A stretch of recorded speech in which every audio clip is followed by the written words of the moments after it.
During the Third Reich, Adolf Hitler's Nazi regime established a system of government based on terror, propaganda, and unconditional loyalty to the Führer. In this context, any act perceived as treason was punished with extreme harshness, and traitors were considered the most despicable enemies of the state.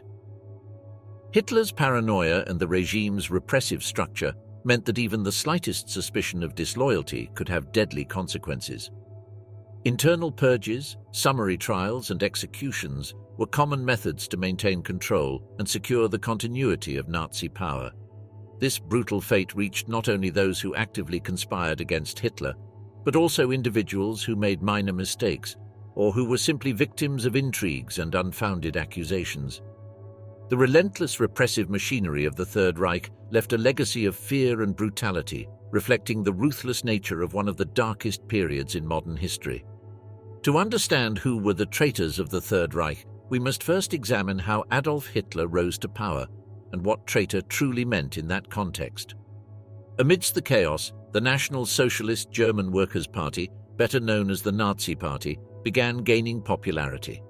Led by Adolf Hitler, the party capitalized on widespread discontent and promised to restore Germany's greatness through a combination of effective propaganda, charismatic speeches, and intimidating tactics. Hitler and the Nazis expanded their influence.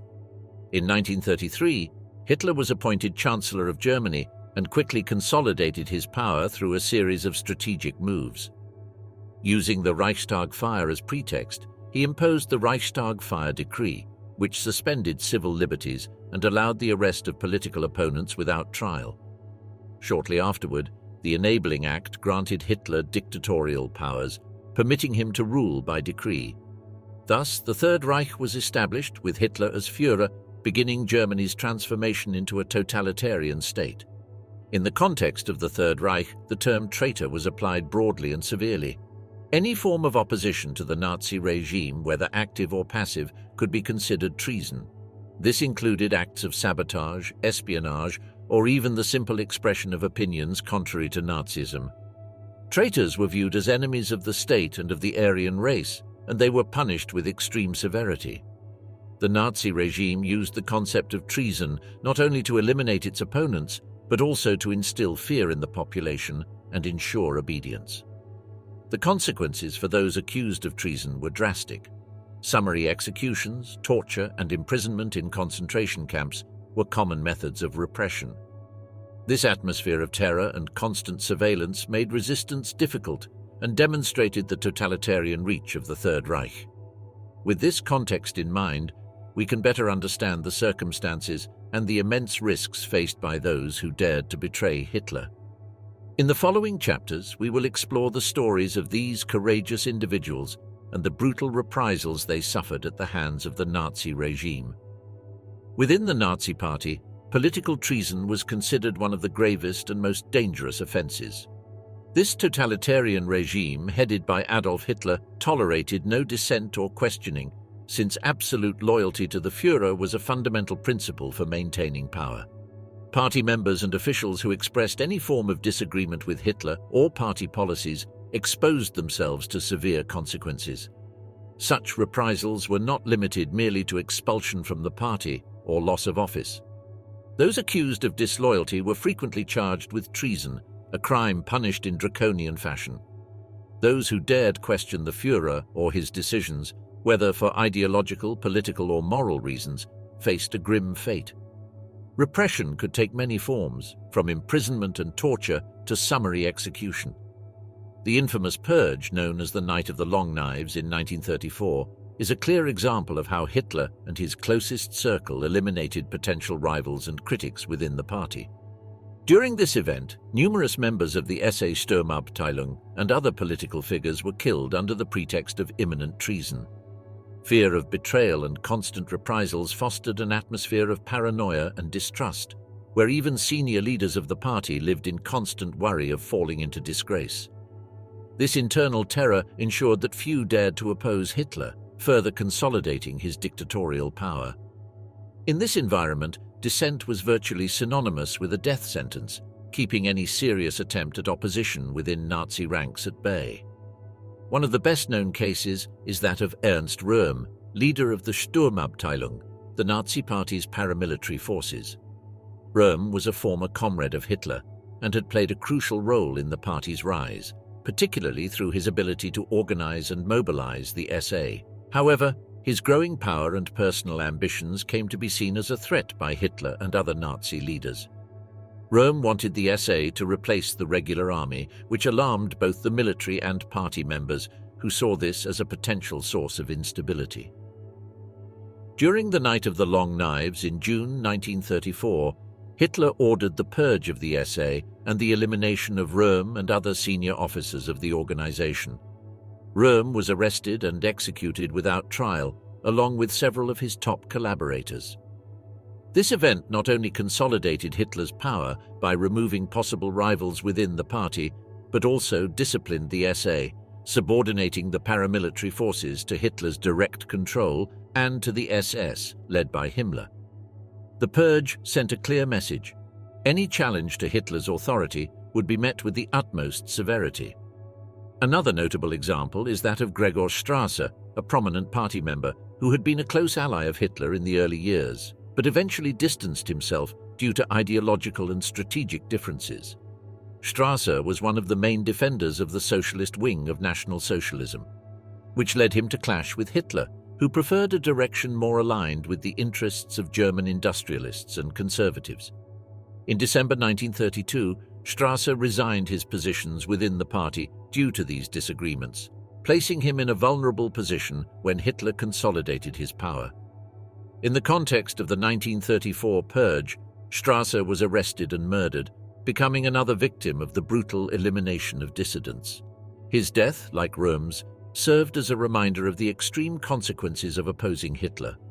These acts of treason within the party were punished with extreme brutality, serving as a warning to other potential dissenters. The elimination of Röhm and Strasser, among others, not only allowed Hitler to remove potential rivals and consolidate his absolute control, but also sent a clear message that any form of opposition would be treated with the utmost severity. This systematic use of terror and internal violence helped keep any rebellion or disagreement within the Nazi Party at bay, ensuring that loyalty to Hitler remained unquestionable and absolute. In addition to these cases, other officials and party members who showed discontent or attempted to form alternative factions were also purged. The Night of the Long Knives became a symbol of Hitler's method of rule, where the physical elimination of opposition was a key tool to maintain control. The atmosphere of fear and distrust fostered by these acts of political violence ensured that obedience within the party was maintained through terror, further consolidating Hitler's power over Germany. The German army also saw its share of traitors, according to the Nazi regime. Some military officers, disillusioned with Hitler's decisions and alarmed by Germany's course, conspired to overthrow him. These officers, often of high rank, were concerned about the disastrous direction of the war and the atrocities committed under the Nazi regime. Their opposition was not only an act of desperation, but also an attempt to save Germany from total catastrophe. The July 20, 1944 plot, known as Operation Valkyrie, is the most famous assassination attempt against Hitler. Led by Colonel Klaus von Stauffenberg and other army officers, this plot aimed to eliminate Hitler and establish a provisional government to negotiate peace with the Allies.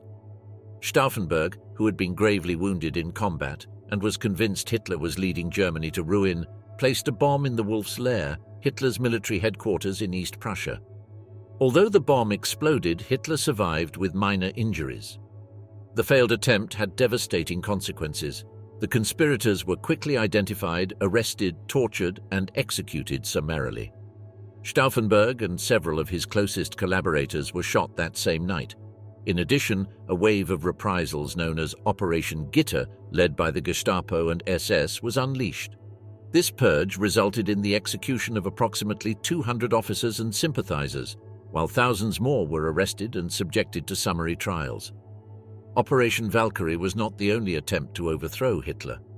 From the early years of the war, several army officers, diplomats, and members of the civilian resistance had planned other plots.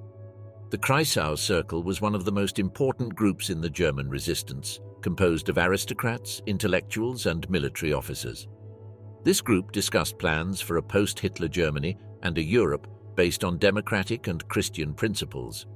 Although they did not succeed in carrying out a definitive coup, their work laid the ideological foundation for German resistance. Among its most prominent members were Helmuth James von Moltke and Peter Yorck von Wartenberg, who were arrested and executed for their participation in the resistance. Another significant plot involved General Ludwig Beck, the former chief of the Army General Staff. Beck opposed Hitler's policy of aggressive expansion even before the war. In 1938, he attempted to organize a military coup to prevent the invasion of Czechoslovakia, but failed due to lack of support among other high-ranking officers. Despite his retirement, Beck continued conspiring against Hitler and played a crucial role in planning Operation Valkyrie. After the plot's failure, Beck was arrested and forced to commit suicide. Conspiring against Hitler was extremely dangerous. The regime's security services, such as the Gestapo and SS, closely monitored any sign of dissent. Secret meetings, coded communication, and constant paranoia were part of the conspirators' daily lives. Any mistake could lead to arrest, torture, and execution, not only of the conspirator, but also of family and friends. Military conspirators often faced complex moral dilemmas. Many were patriots who had sworn loyalty to the Führer and to Germany. Deciding to betray that oath to save the nation from total destruction was a heavy burden.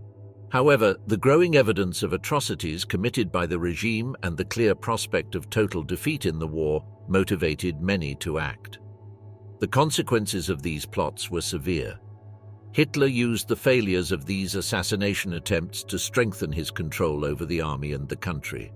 Reprisals against conspirators and their families were relentless. Many were executed or sent to concentration camps, and a climate of terror and suspicion was established that paralyzed any future significant internal resistance. Repression after the failure of Operation Valkyrie was brutal. Judge Roland Freisler, president of the People's Court, presided over the trials of the conspirators, which were spectacles of humiliation and condemnation. Freisler, known for his fanaticism and cruelty, ensured that the accused received the maximum penalty. Among those executed were senior officers such as General Friedrich Olbricht, Colonel Albrecht Merz von Kirnheim, and General Erich Höppner. The failure of Operation Valkyrie and other plots demonstrated the enormous difficulties of organizing a successful coup against a highly monitored totalitarian regime. However, these acts of resistance also showed that even within the ranks of the Nazi army, there were those willing to risk everything to stop the machinery of destruction that Hitler had unleashed. Today, the conspirators of July 20th and other members of the military resistance are remembered as heroes who tried to save Germany from tyranny and devastation. Their sacrifices and courage inspire later generations and represent the struggle for justice and human dignity in times of totalitarian oppression. Treason was not limited to political and military spheres. Many ordinary citizens and public figures were also accused of treason. These acts of civil resistance, although often individual and isolated, represented a significant threat to the Nazi regime's totalitarian control. In an environment where surveillance and repression were omnipresent, the courage of these people stood out, defying Nazi brutality with acts of protest and denunciation. One of the most prominent examples of treason is the resistance group known as the White Rose. This group, composed mainly of students from the University of Munich, included the siblings Hans and Sophie Scholl, as well as Christoph Probst, Alexander Schmorell, and Willy Graf. The White Rose began distributing anonymous leaflets in 1942, denouncing the atrocities of the Nazi regime and calling for passive resistance and civil disobedience. Their writings openly criticized the policy of extermination and the war of aggression, urging the German population to take a stand against the regime. On February 18, 1943, Hans and Sophie Scholl were captured while distributing leaflets at the university. Their arrest led to a swift investigation, and other members of the group were detained. Shortly afterward, in February 1943, the Scholl siblings, Probst, and other group members were summarily tried by the People's Court. Hans and Sophie Scholl, along with Christoph Probst, were executed by guillotine on February 22, 1943. The sentence was public and brutal, symbolizing the regime's relentless repression against any form of dissent. Another notable case is that of theologian and Lutheran pastor Dietrich Bonhoeffer, who became a central figure in religious resistance against Nazism. Bonhoeffer was one of the few religious leaders who not only denounced the regime's atrocities, but also actively participated in resistance. In 1939, Bonhoeffer joined the Abwehr, the German military intelligence, which had elements involved in conspiracy against Hitler. He worked closely with military and civilian conspirators, using his international contacts to help Jews escape Germany and gather external support for the resistance movement. In 1943, Bonhoeffer was arrested for his involvement in resistance, and after being linked to the July 20th plot, he was transferred to a Gestapo prison. Despite torture and inhuman conditions, Bonhoeffer maintained his integrity and firm opposition to the Nazi regime. Finally, on April 9, 1945, when Germany's defeat was imminent, Bonhoeffer was executed in Flossenbürg concentration camp. His death at age 39 became a symbol of spiritual and moral resistance against Nazi totalitarianism. Besides the White Rose and Bonhoeffer, many other individuals and groups carried out acts of civil resistance. Hans von Dohnanyi, Bonhoeffer's brother-in-law, was one of the key conspirators within the regime. Dohnanyi worked in the Ministry of Justice and used his position to document Nazi atrocities and assist political prisoners. He took part in several plots to overthrow Hitler and played a fundamental role in organizing Operation Valkyrie. He was arrested in 1943 and executed in 1945, just days before the fall of the Third Reich. Another notable group was the youth resistance movement known as the Stauffenberg Youth, which operated mainly in Berlin.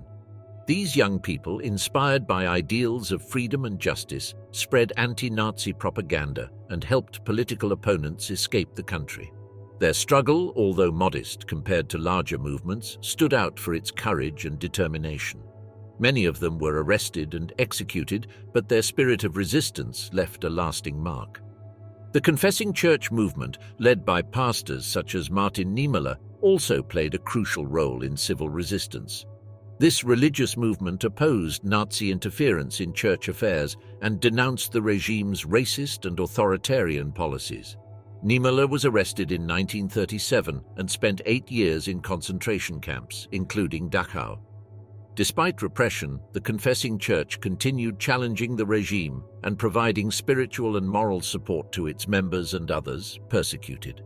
The Red Orchestra Resistance Network was another key group in civil opposition to Nazism. Composed of communists, socialists, and other leftist activists, this group carried out acts of sabotage, distributed anti-Nazi propaganda, and established support networks for the persecuted. The Gestapo dismantled the network in 1942, arresting and executing many of its members. Despite its dissolution, their struggle showed that resistance to Nazism encompassed a broad spectrum of German society. Repression was a crucial instrument to maintain the Nazi regime's absolute control. The Gestapo, the secret state police, played a central role in identifying, arresting, and executing opponents. Fear of treason was a fundamental pillar of Hitler's power. Repressive tactics included arbitrary arrests, torture, and summary executions, along with propaganda campaigns aimed at demoralizing the population and deterring any form of resistance. Prisons and concentration camps filled with those considered traitors, and detention conditions were inhuman. Many were subjected to physical and psychological torture, and executions were public and bloody. Repression also extended to the families of the accused, who often suffered persecution and reprisals simply for being relatives of those considered traitors. The trials of those accused of treason were judicial farces designed to humiliate and swiftly condemn suspects. The People's Court, presided over by Judge Roland Freisler, became an instrument of terror, issuing death sentences summarily. Executions were swift and brutal, designed to serve as a warning to anyone who considered opposing the regime. Reprisals also extended to the families of conspirators. Relatives of those accused of treason were often arrested, deported to concentration camps, or subjected to constant surveillance. This type of reprisal was intended to deter any attempt at resistance, showing that the consequences of opposing the regime touched every aspect of a person's life, including their family. Despite the risks and brutal repression, acts of civil resistance during the Nazi regime left a lasting legacy of courage and dignity. These individuals and groups, though facing death and persecution, kept alive the flame of humanity and hope in dark times. Their resistance proved that even in the most desperate circumstances, the human spirit can prevail. Today, the memory of these brave ones remains a beacon of inspiration. The White Rose, Dietrich Bonhoeffer, and other heroes of civil resistance are remembered not only for their struggle against Nazism, but also for their unwavering commitment to the ideals of justice, truth, and freedom. Their legacy reminds us of the importance of peaceful resistance and the fight for human rights, even when the price is extremely high. The story of their courage and sacrifice continues to be a powerful call to action for all those who defend dignity and human rights around the world. The Kreisau Circle was one of the most important resistance groups within Nazi Germany, founded in the early 1940s. This group was a diverse coalition of aristocrats, military officers, intellectuals, socialists, and Christians who shared a common vision of a Germany free and after Nazism.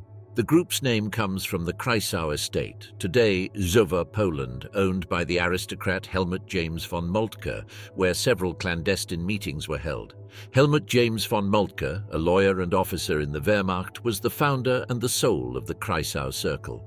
Coming from a Prussian aristocratic family, Moltke opposed Nazi policies from the start and used his position in the Abwehr military intelligence office to gather information about Nazi atrocities. Peter York von Wartenberg, another prominent member of the group, York von Wartenberg, was an aristocrat and jurist who shared Moltke's vision of a democratic Germany. His collaboration with Moltke was crucial for the development of the group's political and legal plans. Eugen Gerstenmaier, a Lutheran theologian, played an important role in shaping the Kreisau Circle's ideology, providing a Christian perspective to the group's plans. Later, he became president of the Bundestag, the German parliament in post-war Germany. Karl Goerdeler, the former mayor of Leipzig and known opponent of the Nazi regime, was a central figure in the German resistance. Although not a formal member of the Kreisau Circle, he worked closely with them, contributing his administrative and political experience. Dietrich Bonhoeffer, a Lutheran theologian and pastor, is known for his active resistance against Nazism. His connection with the Kreisau Circle stemmed from his relationship with Moltke and his participation in efforts to mobilize Christian resistance against Hitler.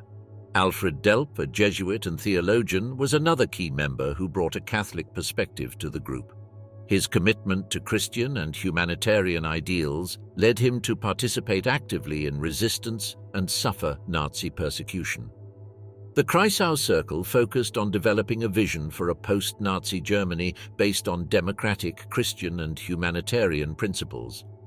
Their activities included drafting detailed plans for the country's political, social, and economic reorganization after Hitler's overthrow.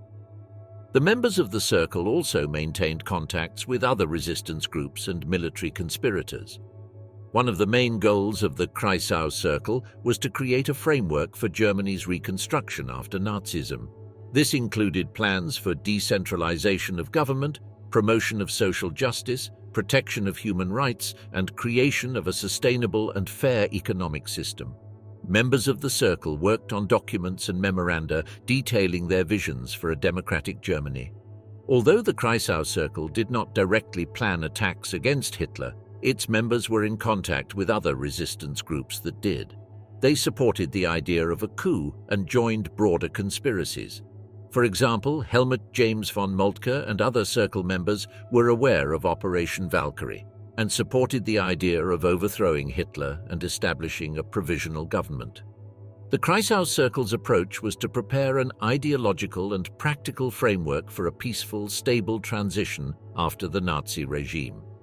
This included creating a new constitution, reforming the judicial system, and implementing policies that promoted reconciliation and reconstruction. They believed that meticulous preparation and a well-structured plan were essential to avoid chaos and violence after the regime's fall. Meetings at the Kreisau estate were fundamental to the group's work. These meetings, though risky, allowed circle members to debate and refine their ideas and strategies. Moltke's estate provided a relatively safe environment for these encounters, far from constant city surveillance. The Kreisau Circle's legacy. Despite their courage and dedication, many members paid the ultimate price for their resistance. Helmut James von Moltke was arrested in January 1944 and executed in January 1945. Peter York von Wartenberg was arrested and executed in August 1944 after the failure of the July 20th plot. Alfred Delf was arrested in July 1944 and executed in February 1945. These sacrifices underline the enormous risk Kreisau Circle members assumed in fighting Nazism. The Kreisau Circle's legacy endures in the memory of German resistance against Hitler. Their vision of a Germany based on democratic, Christian, and humanitarian principles influenced the country's post-war reconstruction. Today, Zova, the former Kreisau, is an international meeting center dedicated to peace and reconciliation, a lasting testimony to the spirit of the Kreisau Circle and its struggle for a better Germany. In summary, the Kreisau Circle represents a crucial chapter in German resistance history. Their work and sacrifice not only challenged the Nazi regime, but also laid the foundations for a post-Nazi Germany committed to democracy and human rights.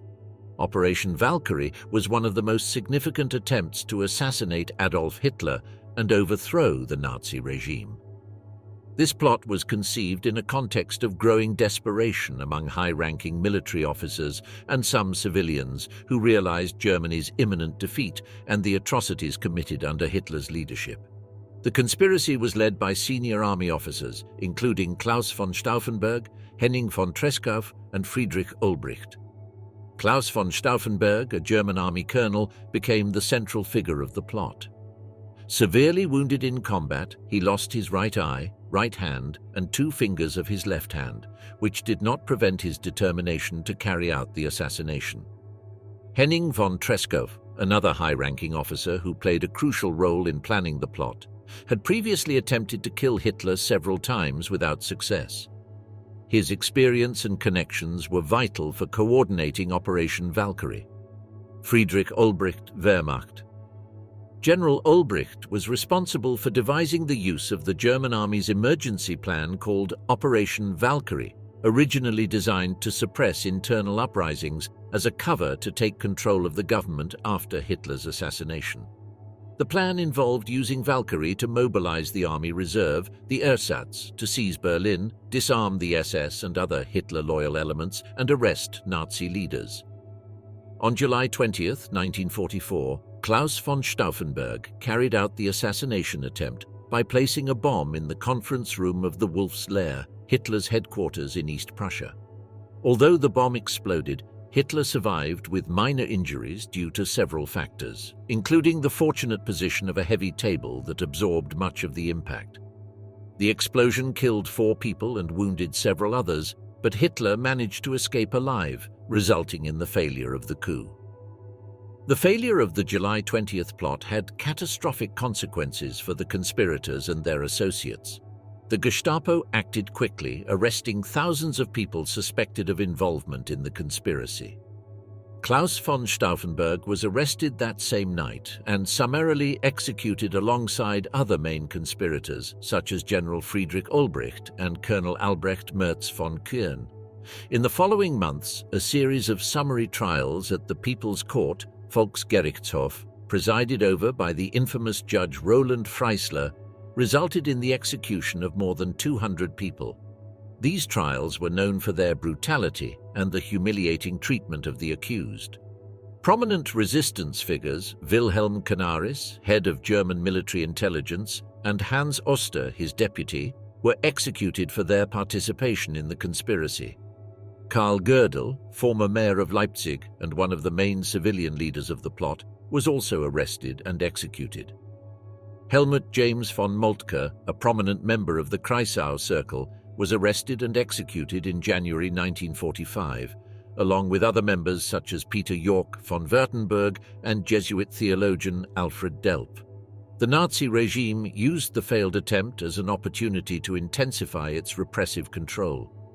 Joseph Goebbels, the propaganda minister, and Heinrich Himmler, head of the SS, took advantage of the incident to strengthen fear among the population and eliminate anyone suspected of disloyalty.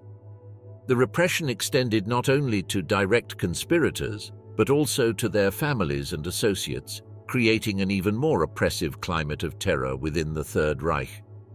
Despite the failure of the attempt and the terrible reprisals that followed, Operation Valkyrie and the courage of the conspirators became a symbol of resistance and honor in German history. The leaders of the conspiracy are remembered for their bravery and willingness to sacrifice everything to try to end Nazi tyranny. Their effort to restore honor and morality in Germany amid a regime of terror has become an inspiration and a reminder of the value of resistance against oppression. In the post-war period, Germany honored these resistance heroes. Klaus von Stauffenberg and his fellow conspirators are seen as key figures in the struggle for freedom and democracy. Operation Valkyrie has been immortalized in numerous books, films, and documentaries, highlighting the complexity and heroism of those who dared to challenge Hitler from within the Nazi system itself. Methods used by the Gestapo to obtain confessions. The Gestapo, the Nazi state secret police, was famous for its brutal and ruthless methods to obtain confessions and suppress any form of dissent. The methods employed by the Gestapo were designed not only to extract information, but also to demoralize and terrorize opponents of the regime. Among the most common techniques were beatings and physical assaults. Detainees were frequently struck with fists, sticks, and other blunt objects. These beatings could be continuous and brutally severe, often causing serious and permanent injuries.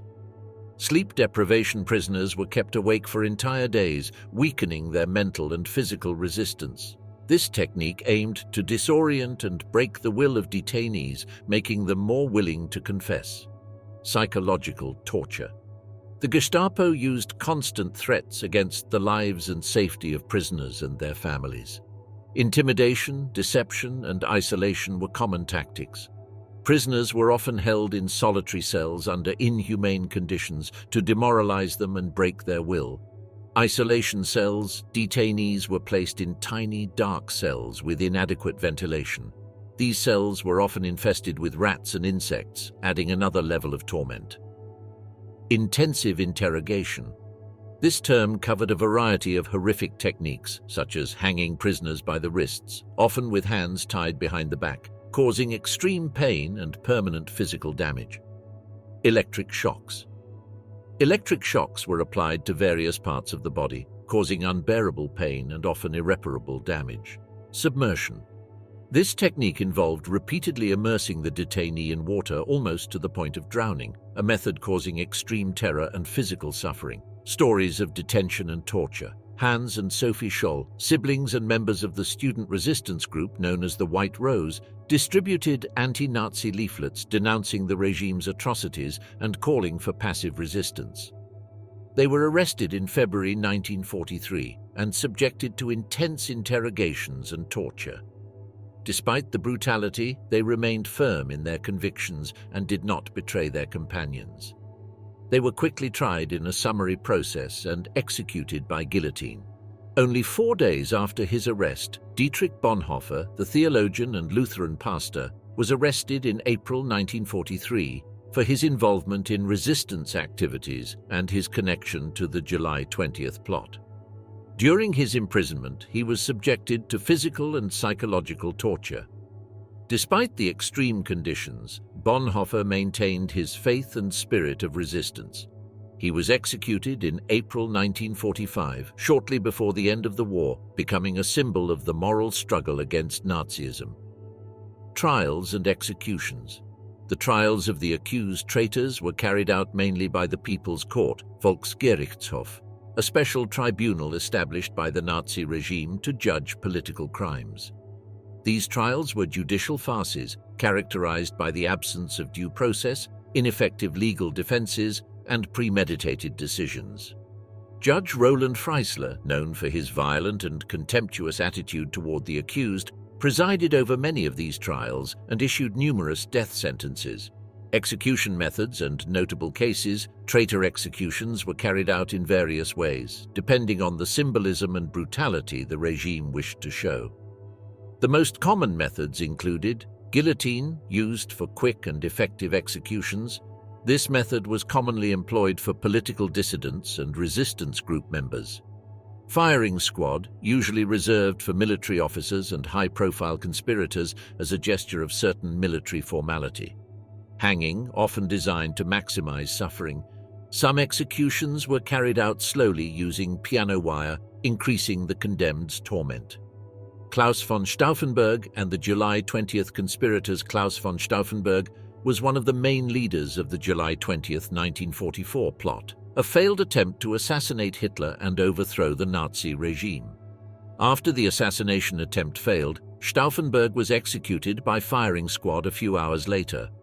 Other conspirators, such as Wilhelm Canaris and Hans Oster, were slowly hanged with piano wire in executions designed to maximize suffering and serve as a warning. Helmut James von Moltke, a member of the Kreisau Circle, was executed in January 1945 along with other conspirators. Impact on traitors' families. Repercussions for the families of traitors were severe.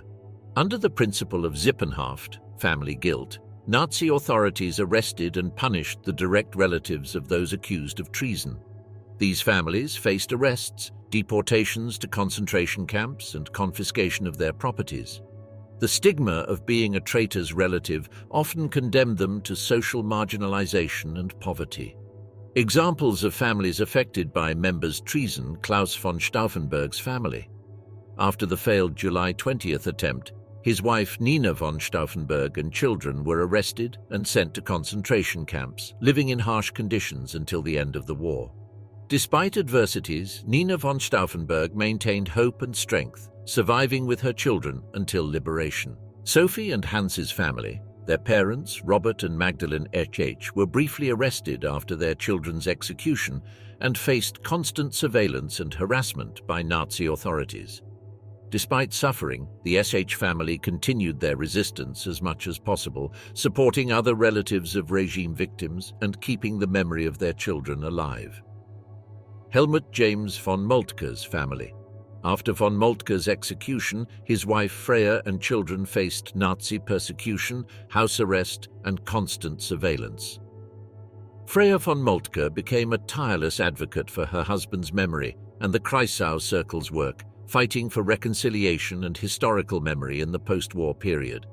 Karl Goerdel's family. Karl Goerdel, a main July 20th conspirator and former mayor of Leipzig, was arrested and executed in 1945. His family suffered severe reprisals, including arrests and deportations. His daughter Marianne Goerdel was sent to a concentration camp, enduring extreme conditions until liberation. These stories of detention, torture, trial, and family repression underline the systematic brutality with which the Nazi regime treated any form of opposition, reaffirming the atmosphere of terror under its rule. The courage and sacrifice of those who resisted, as well as their families' suffering, remain a testament to the human cost of tyranny and oppression.